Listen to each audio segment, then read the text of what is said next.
sunnahnya kitab fikih tasawuf, kita masuk pada pembahasan mengenai fi bayani muqtadha sujudi sahwi wa ma yata'allaqu bihi. Kita bahas mengenai ketentuan sujud sahwi dan sesuatu yang terkait dengan sujud sahwi. Sujud sahwi itu satu sujud dari sujud-sujud yang lain. Jadi ada sujud sahwi, ada sujud tilawah, segala macam. Sujud sahwi itu sujud karena lupa. Itu namanya sujud sahwi. Jadi kalau ada seseorang yang lupa terhadap satu perkara atau satu perbuatan dalam sholat, dia lupa, maka dia disunahkan untuk sujud sahwi. Nah, apa saja yang membuat sujud sahwi ini disunahkan? Perbuatan apa saja yang kalau ditinggalkan maka disunahkan untuk sujud sahwi? Asbabu sujud sahwi arba'atun. Sebab-sebabnya sujud sahwi itu ada 4. Ada 4 yang menyebabkan orang itu disunahkan sujud sahwi. Yang pertama, tarku ba'din min ab'adis sholat. Yang pertama, meninggalkan sebagian atau satu dari sunnah ab'adnya sholat. Au ba'dil ba'di, atau sebagian dari sebagiannya sunnah ab'ad. Jadi kan ada sholat, ada sunnah itu di dalam fikih itu yang disebut dengan sunnah ab'ad. Kalau ada orang meninggalkan satu dari 7 macam atau 7 sunnah ab'ad ini, maka dia disunahkan untuk sujud sahwi. Sunnah ab'ad ini apa saja? Yang pertama, tahiyat awal. Tahiyat awal itu bukan wajib, tapi sunnah ab'ad. Kalau ada orang sholat, kemudian dari rakaat kedua mestinya dia tahiyat awal, tapi dia udah kadung berdiri.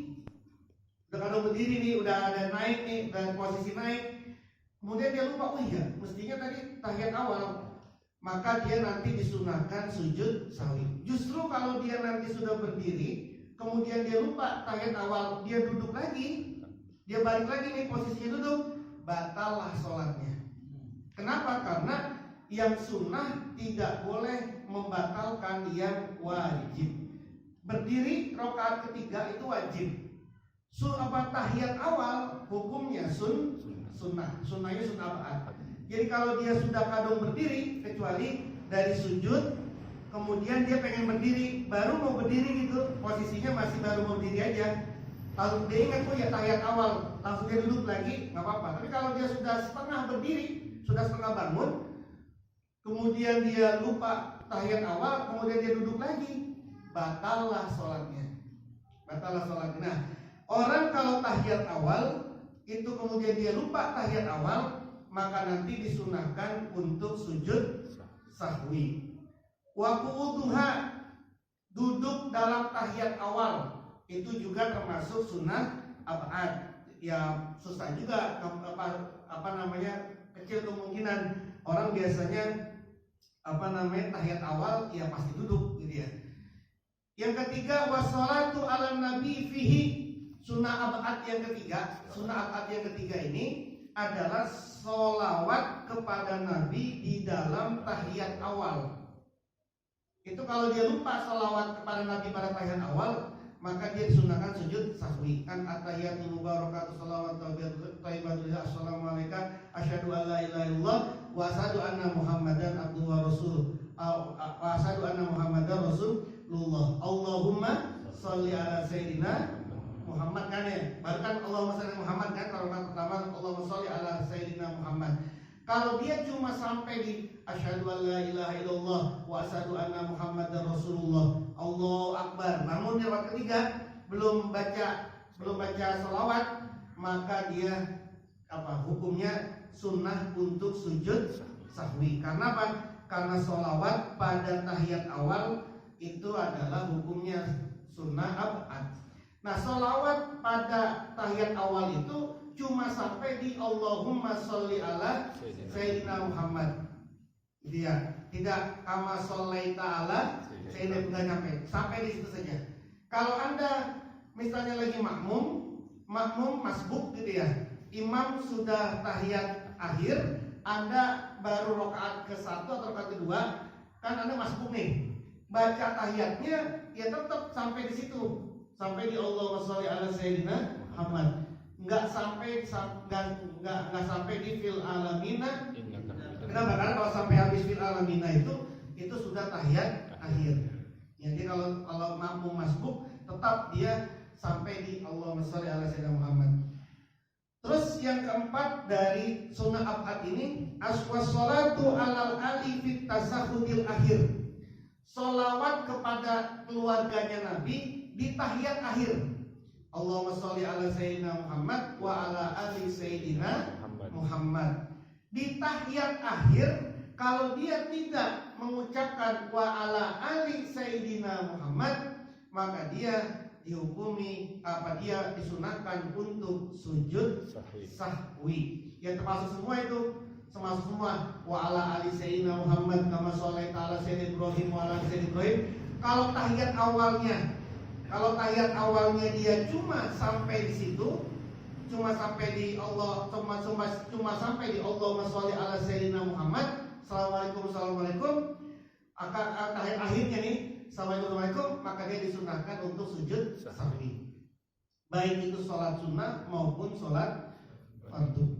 Sholat sunnah 2 rakaat, tahiyat akhir. Ya, tahiyat akhir tadi sampai Allahumma sholli ala sayyidina Muhammad wa ala ali sayyidina Muhammad. Sampai situ. Kalau mau diterusin enggak apa-apa, tapi cuma sampai di situ saja. Minimal sampai di situ. Allahumma sholli ala sayyidina Muhammad wa ala ali sayyidina Muhammad. Tapi kalau sholat sunnah 2 rakaat cuma sampai di Allahumma sholli ala sayyidina Muhammad, langsung assalamualaikum, dia disunahkan untuk melakukan sujud sahwi. Kenapa? Karena dianggap meninggalkan sunnah abad. Sunnah itu macam-macam, termasuk sunnah abad. Nah, sunnah abad ini tadi seperti itu 4. Yang kelima, sunnah abad itu wal kunut fi subhi wa witrin nisfil akhir min Ramadan.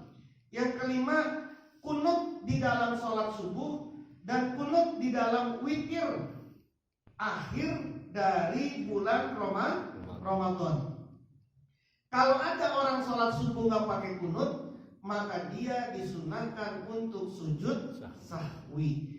Kalau nanti bulan Ramadan kan tarawih biasanya disambung sama witir ya. Kalau sudah 15 hari kedua, sudah lewat dari 15 hari, nanti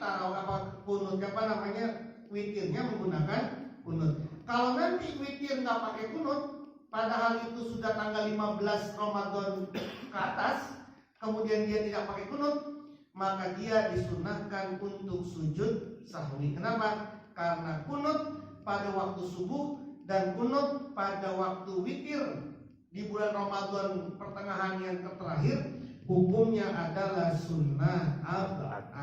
Jadi kunut nggak wajib hukumnya, nggak wajib.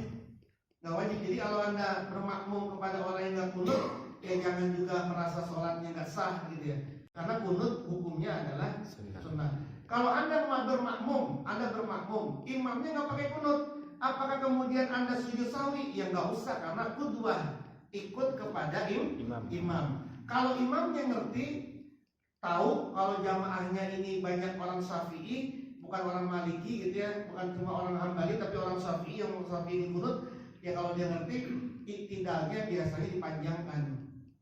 Iktidal rakaat kedua nih, iktidal rakaat setelah ruku, langsung sami Allahu liman hamidah. Sebelum dia sujud dilamakan dulu sedikit, seukuran orang bisa baca kunut, baru kemudian dia sujud. Kalaupun imamnya nggak begitu, Anda kemudian nggak kunut, ia juga tidak membatalkan sholat subuhnya atau tidak juga disunahkan untuk sujud sahwi. Itu yang ke-6.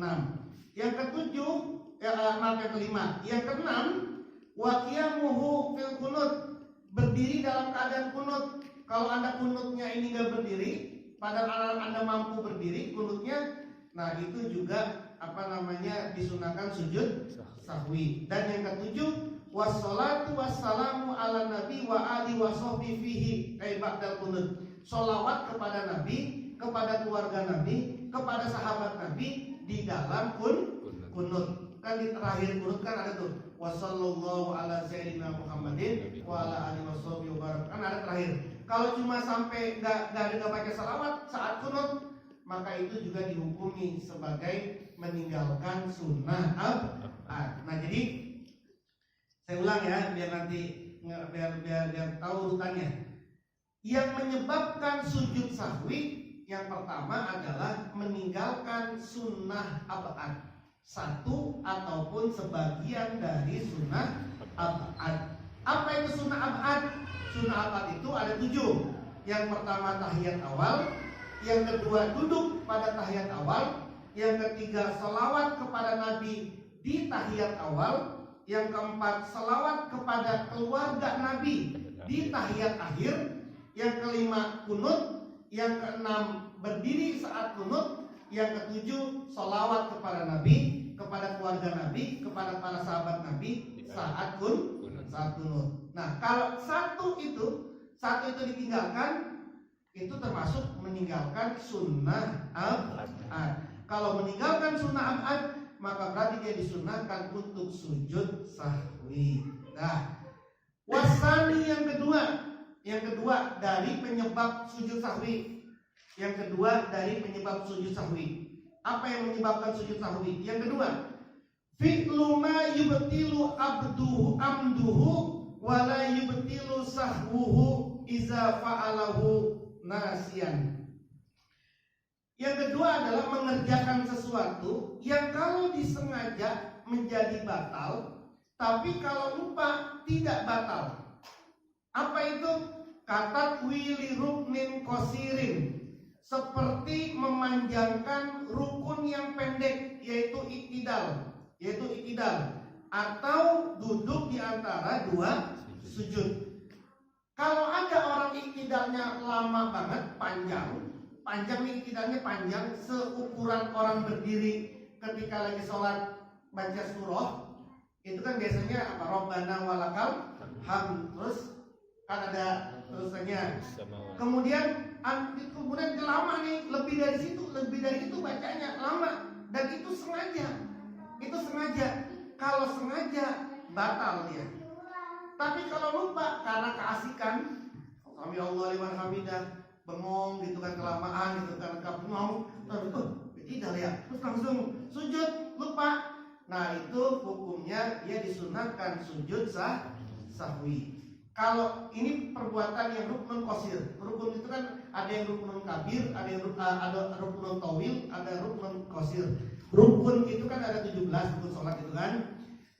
Mulai dari takbiratul ihram sampai salam, itu kan rukunnya. Nah, rukun itu ada yang panjang, ada yang pendek. Yang panjang itu ya seperti orang berdiri, rakaat pertama, rakaat kedua orang berdiri baca Fatihah, itu rukunnya panjang. Sujud juga rukunnya juga panjang, boleh lama sujud. Tapi kalau iktidal kemudian duduk di antara dua sujud, itu termasuk rukun pendek. Yang orang duduk di antara dua sujud kan tahu ya, duduk di antara dua sujud itu duduk ketika iftiras sujud pertama, terus kemudian dia duduk lagi, Rabbi firli warhamni, Rabbi firli, ya itu ya. Terus itu kalau Anda lama duduknya, terus baru kemudian sujud lagi, dan itu sengaja. Kalau sengaja maka batal sholatnya. Tapi kalau lupa tidak batal. Apalagi kakolilin kalamin wa aklin wa ziyadati raqatin nasyan. Seperti orang ngomong kepleset gitu, ngucapnya sedikit, ngomong sebentar, ngomong sedikit, tapi lupa, atau makan lupa, atau nambah rakaat dalam keadaan lupa. Nah, itu juga termasuk apa yang disunahkan untuk sujud sahwi. Kalau ada orang ngucap nih, ngomongnya sengaja, lagi sholat sengaja ngomongnya nih, gitu ya, maka kemudian dia sholatnya batal. Misalnya lagi sholat, kemudian assalamualaikum, terus salam, gitu ya, terus sengaja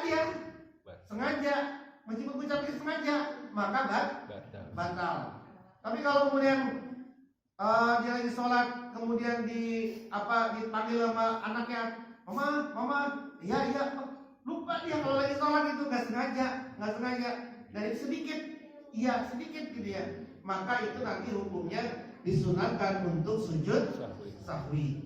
Makan juga begitu. Emang bisa orang sholat makan? Ya mungkin aja, karena dia habis makan sate, kemudian selilit di sininya, kemudian lagi sholat, kemudian keluar, bukannya dibuang, ditelan sama dia, gitu kan? Kalau sengaja dia nelannya, batal sholatnya. Kalau dia lupa nelannya, maka dihukumi sunnah sujud sahwi. Nah, itu yang kedua ya. Termasuk apa? Salamun nasyan, mengucap salam dengan lupa. Jadi dia baru rakaat pertama, tahiyat awal nih, lagi tahiyat awal, sholat isya 4 rakaat, lagi tahiyat awal, terus dia lupa, assalamualaikum, iya ya, ini kan sholat maghrib, sholat isya 4 rakaat, assalamualaikum, kan bukan tempatnya tuh, maka dia nanti disunahkan untuk sujud sahwi. Tapi kalau kemudian dia sengaja dia assalamualaikum, sengaja dia assalamualaikumnya karena dia assalamualaikum sengaja, maka itu membatalkan sholatnya. Itu yang kedua. Jadi yang kedua, perbuatan yang kalau sengaja itu hukumnya batal, tapi kalau tidak sengaja lupa, maka tidak batal. Nah, kalau dilakukan maka dia dihukumi sunnah sujud sahwi. Yang ketiga, naklu rukni qauli ila ghairi mahallihi, memindahkan rukun qauli pada selain tempatnya. Apa itu rukun qauli? Rukun qauli itu rukun yang sifatnya bacaan. Baca surah Al-Fatihah misalnya. Dia baca surah Al-Fatihah, itu lagi sujud dia baca surah Al-Fatihah. Atau dia lagi ruku, dia baca surah Al-Fatihah. Padahal surah Al-Fatihah itu rukun qauli yang dibacanya saat berdiri. Tapi sama dia surah Fatihahnya dibacanya saat sujud atau saat ruku atau saat i'tidal. Maka itu disunahkan untuk sujud sahwi. Kenapa? Karena dia memindahkan rukun qauli pada selain tempatnya, kecuali tasbih. Kalau tasbih tidak perlu. Jadi kalau tasbih dibaca dimanapun, lagi ruku baca tasbih, lagi i'tidal baca tasbih, lagi sujud baca tasbih. Anda lagi ruku baca subhana rabbiyal a'la wa bihamdi, lagi i'tidal subhana rabbiyal a'la wa bihamdi, lagi sujud sama subhana rabbiyal a'la wa bihamdi, lagi lagi duduk di atas sujud subhana rabbiyal a'la wa bihamdi. Itu tidak disunahkan untuk sujud Kenapa? Karena itu tasbih. Kalau tasbih itu tidak keluar bukan termasuk daripada ini tadi rukun qauli. Ya, yang keempat, iko ruknin fi'lin ma'ahtimali ziyadah, menjatuhkan rukun fi'il beserta menanggung tambahan. Menjatuhkan rukun fi'il disertai menanggung tambahan. Maksudnya begini, ada orang ragu, rukun fi'il kan ya berdiri kan rukun fi'il. Kalau sholat maka isya itu kan 4 rakaat. Ada orang ketika lagi sholat ragu, saya rakaatnya rakaat ketiga apa rakaat keempat nih. Jadi deh lagi posisinya rakaat ketiga nih. Pas lagi rakaat ketiga dia lupa, ini sekarang rakaat ketiga apa rakaat keempat ya. Jadi dia lupa. Terus ketika lagi dia, wah udahlah ini anggap aja tiga, gitu kan? Maka kemudian dia netepin itu 3, maka dia disunahkan untuk sujud sahwi. Dia udah pokoknya dia ragu ini rakaat ketiga apa rakaat keempat ya. Lalu dia nambahin 1 rakaat kalau dia yakin dia bertambah, ya udahlah anggap aja ini 3. Karena kan kalau urusan ibadah yang kecil apa yang banyak? Yang banyak apa yang sedikit? Kalau urusan ibadah harus ngambil yang banyak, yang kecil. Yang kecil. Untuk urusan ibadah harus ngambil yang kecil. 3 apa 4? 3. Rokaat harus ngambil 3. Saya udah 3 apa 3 rokaat atau 4 rokaat ya? Harus ngambil 3. Tapi kalau urusan muamalah harus ngambil yang banyak. Anda ngambil pisang goreng 4 apa 5 ya? 4 apa 5 ya? Jangan 4. Jangan 4. Tapi 5, 4 apa 5? 4 apa 5? Nggak boleh 4, harus 5. Kenapa? Karena urusannya adalah urusan muamalah. Nah, jadi kalau ada orang kita ini ragu nih sholat, kemudian udah kita genepin 4, maka kemudian setelah itu kita disunahkan untuk sujud sahwi, kecuali lagi ruku, lagi iktidal, kemudian pas mau sujud dia lupa, tadi ini rakaat ini sekarang rakaat ketiga atau rakaat keempat ya. Terus dia sujud nih, masih mikir rakaat ketiga atau rakaat keempat ya. Duduk di antara 2 sujud nih, dia mikir rakaat ketiga atau rakaat keempat nih. Buat tahiyat apa langsung berdiri nih? Tahiyat akhir apa berdiri nih? Ragu-ragu dia. Pas sujud terakhir dia baru ingat, oh iya ini mah 3. Lalu kemudian dia naik ke satu lagi, naik 1 rakaat lagi, 4. Itu tidak dianggap, tidak disunahkan untuk sujud sahwi. Kenapa? Karena ketika dia mau menambahkan, ketika dia memutuskan menambahkan atau mengurangi, mencukupkan rakaat itu tidak dalam posisi penambahan, tapi memang posisinya rakaat. Ingat bedain ya, bedain. Nih misalnya, ulang lagi nih, rakaat ketiga lagi iktidal, dia lupa 3 apa 4, ragu-ragu. Ketika sujud dia baru ingat, wah ini mah 3. Lalu kemudian dia bangun kan, naik kan untuk rakaat keempat, maka itu tidak disunahkan untuk sujud sahwi. Tapi kalau kemudian dia rakaat ketiga, terus kemudian dia lupa 3 apa 4, lalu kemudian dia sujud, lalu kemudian udahlah anggap aja ini 3. Dia bangun dia. Jadi bangunnya dia ini, menambahkannya dia ini, menambahnya ini dalam keadaan mengambil keputusan. Memang udah ini tambah ini. Itu yang baru disunahkan sujud sahwi. Tapi kalau dia belum melakukan rakaatnya itu, maka itu tidak dikenai sebagai sujud sahwi. Nah, 4 itulah yang menjadi penyebab. Itulah 4 itulah yang menjadi penyebab dari disunahkannya sujud sahwi. Nah, kemudian wasujudus sahwi wa in kasura sahwu sajdatani biniyati sujudi sahwi min ghairi talaffuzin biha.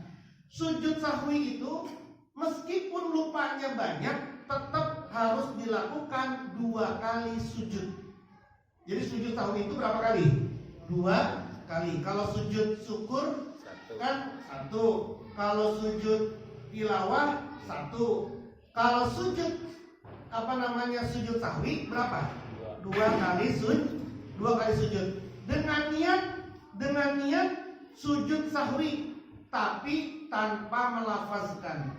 Jadi nggak perlu niat, saya niat sujud sahwi, nggak perlu. Cukup dikatakan dalam hati, saya sujud sahwi ini. 2 kali sujud. Wa mahalluhu qabilus salam. Tempatnya ada sebelum salam. Jadi fil alamina innaka hamidum majid. Sebelum salam sujud. Allahu akbar. Sujud. Lalu Allahu akbar, duduk di antara sujud. Lalu sujud lagi, Allahu akbar. Lalu kemudian baru Allahu akbar tahiyat, enggak usah baca tahiyat lagi. Langsung Allahu akbar, assalamualaikum warahmatullah. Assalamualaikum warahmatullah. Jadi sujud sahwi tempatnya di mana? Sebelum salam. Berapa sujud? 2 sujud. 2 sujud, bukan 1 sujud, tapi 2 sujud. Apa yang dibaca saat sujud itu yang dibaca adalah subhanaman la yanamu wa la yashu.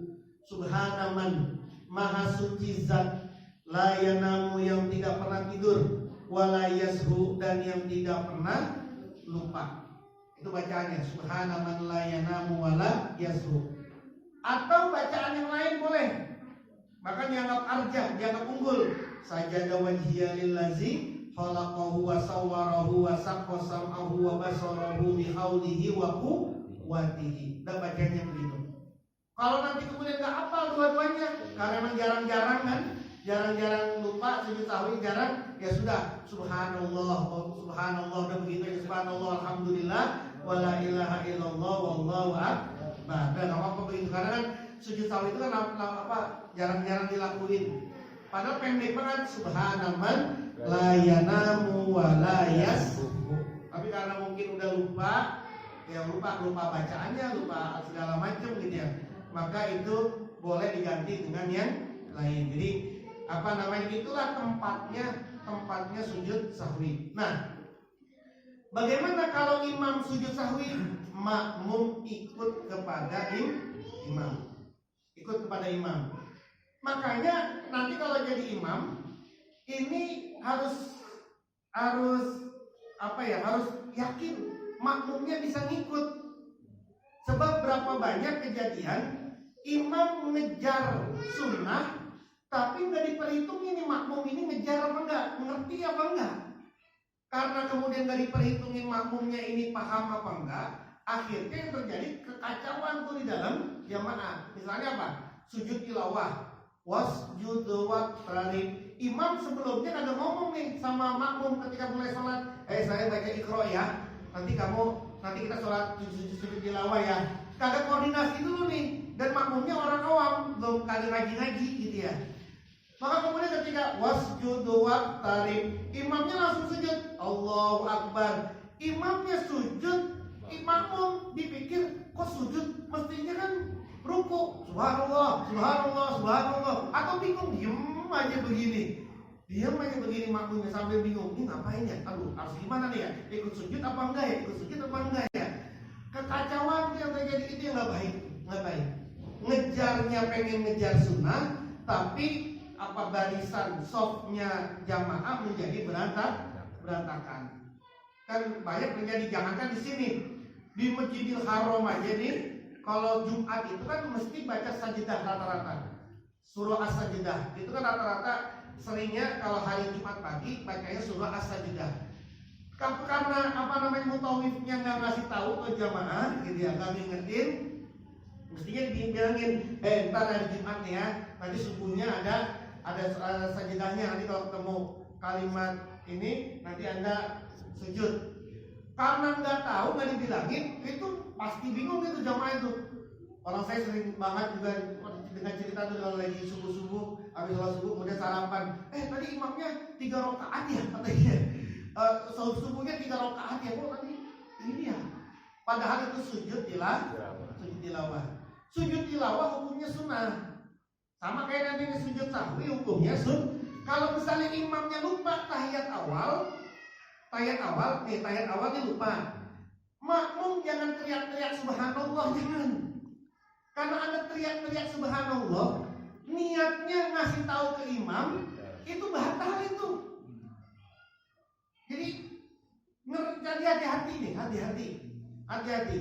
Kalau Anda pengen memberitahu imam yang salah, itu harus diniatin dulu.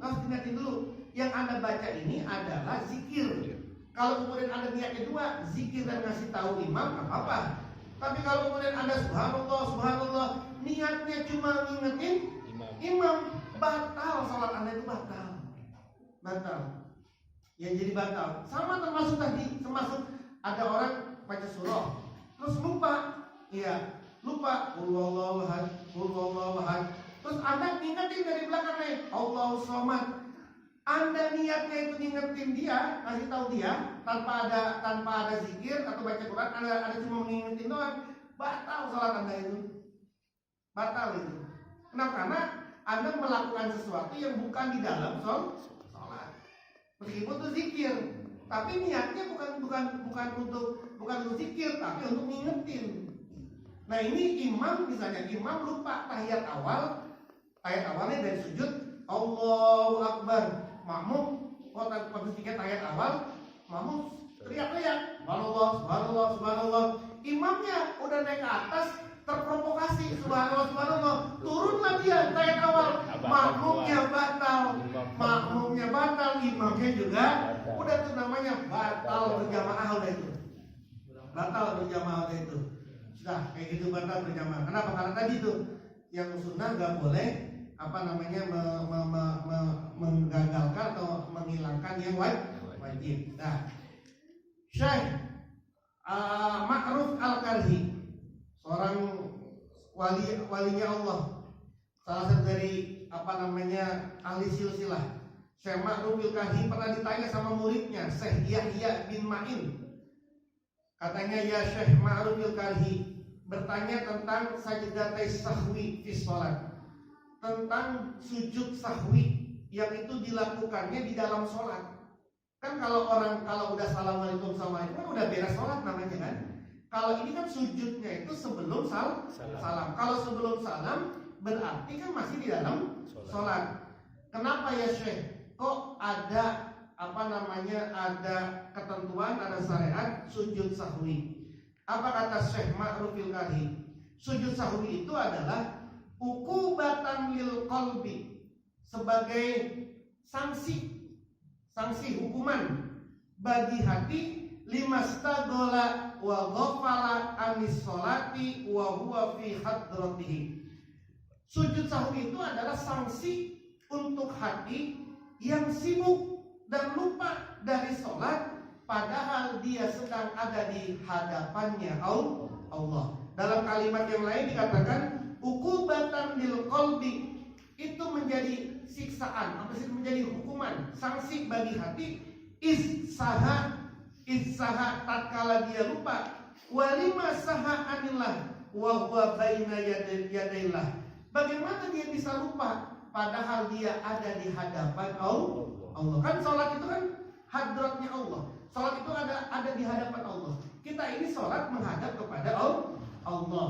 Nah, bagaimana Anda lupa padahal Anda ada di hadapan Allah? Bagaimana Anda menyibukkan hatimu kepada yang lain? Bagaimana engkau menyibukkan hatimu, melupakan hatimu dari yang lain, padahal engkau sedang ada di hadapannya Allah. Makanya bagi orang-orang tasawuf, tapi ini kelompok tertinggi, orang kalau sholat kemudian pikirannya melayang kemana-mana, gentayangan kemana-mana, itu dia juga kena hukuman sujud sahwi. Kenapa? Bagaimana dia lupa kepada Allah? Wong dia ada di hadapannya Allah. Kita nih datang nih, kayak sama Bang Tom di depan. Bagaimana saya melupain Bang Tom? Bang Tom ada di depan saya, kok saya masih bisa lupa sama dia? Bang Tom ada di depan saya lupa sama dia. Siapa ada lagi berhadapan sama dia? Hukuman yang melupakan adalah sujud sahwi. Dan itu bukan sekali sujudnya itu. Sujudnya adalah 2 kali. Dan itu di dalam sholat. Maka kata Syekh Ma'ruf Al-Karhi tadi ketika ditanya tentang sujud sahwi, jadi sujud sahwi intinya adalah sebagai sanksi hukuman bagi hati yang lupa, yang lalai kepada Allah, padahal dia sedang ada di hadratnya Allah. Nah, kalau nanti di tadi saya bilang, kalau di tahapan tasawuf tingkat tinggi itu kan sama kayak puasa kan ya. Kalau puasa kan bagi kita orang umum yang membatalkan puasa itu ya makan, nggak minum, nggak kumpul, udah begitu aja. Kalau kita kan orang awam ini kan. Tapi kalau orang-orang yang sudah tingkatannya aulia Allah, yang membatalkan dia puasa itu dengki, dia punya iri dalam hati, dia tidak ingat pada Allah, batal sudah puasa dia itu. Batal. Ya bukan batal fisiknya, tapi batal pahalanya. Kalau kita kan ya sudahlah, yang penting makan, yang penting kagak makan, yang penting minum, mau ngapain kek, mau tetap ngaji maki orang kek, pengen mau ngapain kek, yang penting nggak makan nggak minum. Ya karena kita puasanya masih puasa awam. Tapi kalau orang puasanya host, bukan cuma nggak makan nggak minum, tapi hatinya juga kejaga. Sama kayak sholat tadi itu. Nah, dikatakan dalam riwayat yang lain, sujud sahwi ini akibat karena iblis yang mengalihkan perhatian dan gangguan manusia dalam sholat. Maka sujud dilakukan itu sebagai bentuk kita akan kembali bersujud kepada Allah setiap kali iblis mengganggu. Jadi ini bentuk bentuk perlawanan kita kepada iblis. Lu ganggu gua sujud lagi. Lu ganggu gua sujud lagi. Kira-kira bahasa begitu. Kenapa? Karena apa tadi? Karena kelupanya manusia itu adalah bagian dari pengalihan iblis kepada manusia yang kemudian membuat manusia itu lupa. Apa kemudian dibalas sama kita? Dibalas sama yang lupa itu dengan cara dia bersujud lagi kepada Allah sebagai perlawanan kepada iblis. Nah, itu terkait dengan sujud sahwi. Wallahu a'lam bishawab. Al-Fatihah. A'udzubillahi minasyaitonir rajim. Bismillahirrahmanirrahim. Alhamdulillahirabbil alamin arrahmanir rahim maliki yaumiddin. Iyyaka na'budu wa iyyaka nasta'in ihdinas siratal mustaqim. Siratal ladzina an'amta 'alaihim ghairil maghdubi 'alaihim waladdallin. Amin. Wa'fu 'anna ya karim wa'fu 'anna ya rahim. Allahumma shalli 'ala sayyidina Muhammad wa 'ala ali sayyidina Muhammad. Allahumma inna nas'aluka bima qara'na wa sami'na wa fardudhuma inna hajatina. Allahumma ij'alna wa ij'al awladana wa talamidana min ahli ilmi wa min ahli khair wa la taj'al waliya min ar-rishad wa min ahli jahl bihaqqi rabbana hab lana min azwajina wa dhurriyyatina qurrata a'yun waj'alna lil muttaqina imama. Rabbana atina fid dunya hasanah wa fil akhirati hasanah wa qina adzabannar. Wa sallallahu ala sayyidina Muhammad wa ala alihi wa sahbihi wa baraka wa sallam. Wa akhiru da'wana alhamdulillahi rabbil alamin.